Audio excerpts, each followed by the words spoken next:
ಇದು ಒಂದು S M Krishna ಅವರದು. ಒಂದು ನಾನು ಯಾವೊಂದು ಸುಪ್ರೀಂ ಕೋರ್ಟ್ ಮುಂದೆ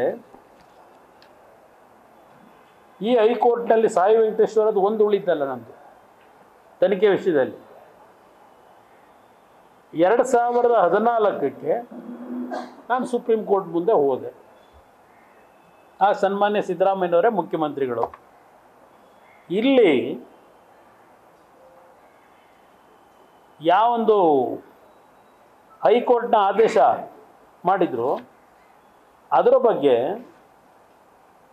ಕರ್ನಾಟಕ ರಾಜ್ಯ ಸರ್ಕಾರ SIT ಅಲ್ಲಿ ತನಿಖೆ ಮಾಡಲಿಕ್ಕೆ ನಮಗೆ ಅವಕಾಶ ಕೊಡಿ ಅಂತೇಳಿ ರಾಜ್ಯ ಸರ್ಕಾರ ಹೋದರು. ಸಿದ್ದರಾಮಯ್ಯನ ಕಾಲದ ಸರ್ಕಾರ 3/2/2014 ನಾನು ಮೊನ್ನೆನೂ ಹೇಳಿದ್ದೀನಿ ನಿಮಗೆ, the Supreme Court, honourable Supreme Court has directed listing of the matter along with SLP criminal number 743 of 2012 Shri SM Krishna versus state of Karnataka. Then 2017ಕ್ಕೆ ಇದನ್ನು ನಾನು ಹಾಕಿದ ಕೇಸ್ನ ಅದಕ್ಕೆ ಲಿಸ್ಟ್ ಮಾಡ್ಕೊಳ್ಳಿ, SM ಕೃಷ್ಣ ಅವ್ರದ್ದು ಬರುತ್ತಲ್ಲ ಅದರಲ್ಲೇ ಲಿಸ್ಟ್ ಮಾಡ್ಕೊಳ್ಳಿ ಅಂತೇಳಿ 2014ರಲ್ಲಿ 3/2/2014ಕ್ಕೆ ಸುಪ್ರೀಂ ಕೋರ್ಟ್ ಒಂದು ತೀರ್ಪು ಕೊಟ್ಟಿದ್ದು ಆದೇಶ. 2017ರಲ್ಲಿ ಸ್ಪೆಷಲ್ ಇನ್ವೆಸ್ಟಿಗೇಷನ್ ಟೀಮ್ ಆಗಿ ಬಂತು. ಅಷ್ಟರೊಳಗೆ ಅವತ್ತು ಸಹ ಈ ಸರ್ಕಾರದ ಸಿದ್ದರಾಮಯ್ಯ ಕಾಲದ ಸರ್ಕಾರ ಯಾವ ರೀತಿಯಲ್ಲಿ ನಾನು ಹೋರಾಟ ನಡೀತಾ ಇತ್ತಲ್ಲ ಆಗಲೂ ಸಹ ಪಾಪ ಅವರಿಗೆ ಇರಿಸು ಮುರುಸು ಏನಾದರೂ ಮಾಡಿ ಕುಮಾರಸ್ವಾಮಿನ ಜೈಲಿಗೆ ಕಳಿಸ್ಲೇಬೇಕು ಅಂತ ನನ್ನ ಮೇಲೆ ಏನು SIT ರಚನೆ ಮಾಡಿ ತನಿಖೆಗೆ ಆದೇಶ ಮಾಡೋಕ್ಕೆ ತಗೊಂಡ್ರು. ಇಲ್ಲಿ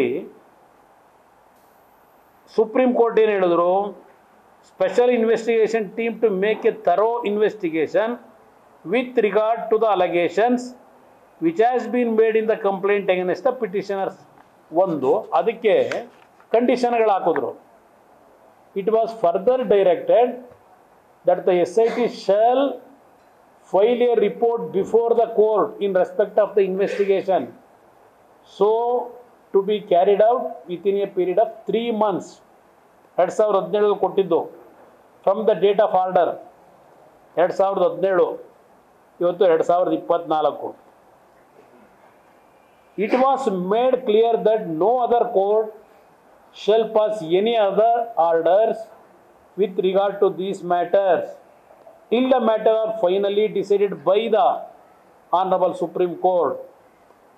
It was directed that the interim order dated 16/11/2016 passed about SM Krishna shall continue ಅಂದರು. ಅವ್ರಿಗೆ ಸ್ಟೇ ಕಂಟಿನ್ಯೂ ಮಾಡ್ಕೊಂಡ್ರು. ಇದು ತನಿಖೆ ಅಂತ ಆಯಿತು.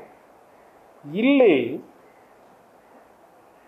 ಉದಯವಾಣಿ ಕೊಡೋಣ ಪಾಪ ಇದರ ಬರೆದಿರಿ ಪಾಪ ಉದಯವಾಣಿ ಇಲ್ವಾ ಇವತ್ತು ನೋಡಿದೆ. ಈ ಸಂಬಂಧ 15ರಲ್ಲಿ HDK ಬಂಧನ ಜಾಮೀನು. ಇದು ನನಗೆ SITನಲ್ಲಿ ಒಂದು ನೋಟಿಸ್ ಕೊಟ್ಟರು. ನಾನು SITಗೆ ಆ ನೋಟಿಸ್ನ ಅಕ್ಸೆಪ್ಟ್ ಮಾಡಿ ಹೋಗಿ ಡೈರೆಕ್ಟಾಗಿ ಭೇಟಿ ಮಾಡಬೇಕು ಅಂತ ತೀರ್ಮಾನಕ್ಕೆ ಬಂದೆ 2017ನಲ್ಲಿ. ಆಗ ನಮ್ಮ ಅಡ್ವೊಕೇಟ್ ಹೇಳಿದ್ರು, ನೋಡಿ ಹುಡುಗಾಟ ಆಡಬೇಡಿ. ನಾನು ಹೇಳಿದೆ ಬಂಧಿಸ್ತಾರ ಬಂದು, ಏಕೆಂದರೆ ಮೀಟಿಂಗ್ ನಡೆದಿದ್ದಾಗ ಇದೇ ಥರನೇ ಇವತ್ತೇ ನಡೀತಾ ಇದೆ ಕಳೆದೊಂದು ವಾರದಿಂದ. ಇಷ್ಟಕ್ಕೆಲ್ಲ ಕುಮಾರಸ್ವಾಮಿ ಕಾರಣ ಮುಗಿಸೋದಂಗೆ ಅಂತ ಹೇಳಿ ಅವತ್ತು ಸಹ ಅಲ್ಲೊಬ್ಬ ಎಕ್ಸ್ಪರ್ಟ್ ಇಟ್ಕೊಂಡಿದ್ರಲ್ಲ, ಆಗ ಒಬ್ಬ ಪೊಲೀಸ್ ಅಧಿಕಾರಿ ಇಟ್ಕೊಂಡಿದ್ರು ಎಕ್ಸ್ಪರ್ಟ್ನ, ಈಗ ಕಾನೂನನ್ನ ಎಕ್ಸ್ಪರ್ಟ್ ಇಟ್ಕೊಂಡವ್ರೀಗ ಒಬ್ಬರನ್ನ.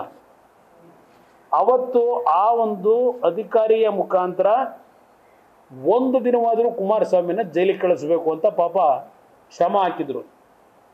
ಕೊನೆಗೆ ನಮ್ಮ ವಕೀಲರುಗಳ ಸಲಹೆ ಮೇರೆಗೆ ಜಾಮೀನು ತಗೊಂಡು ನಂತರ ಹೋದೆ. ಕೋರ್ಟ್ ಇದಕ್ಕೆ SITಗೆ.